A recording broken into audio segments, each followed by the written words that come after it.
Hi everyone, I'm Jackie Mags. Welcome here sa aking Tarot Card today. Month of July po sa Scorpio, career po. Ito'y pamangkabay lamang pitunan sa taas natin pagtiwala sa ating Panginoon at be minded po sa aking mga readings.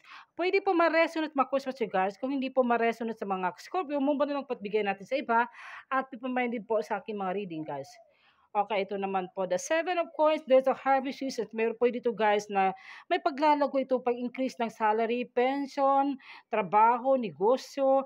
Po ito guys na harvest season of love, the blessings coming towards you na hindi mo naasahan.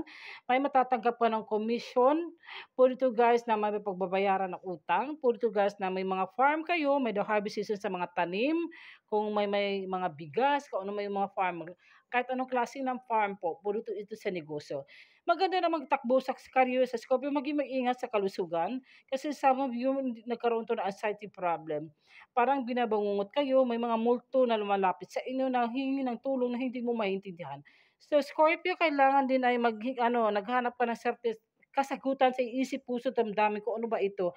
Kung pwede itong mahal mo sa buhay o family members o anak mo nawalan sa mahal sa buhay, kailangan din ito ipagdasal guys. Eto naman the true life, may mga marami kang obstakul na pinagdaanan mo. Some of you ay mga siloso-siloso ang Scorpio, minsan naman ay may pag-asigurista din.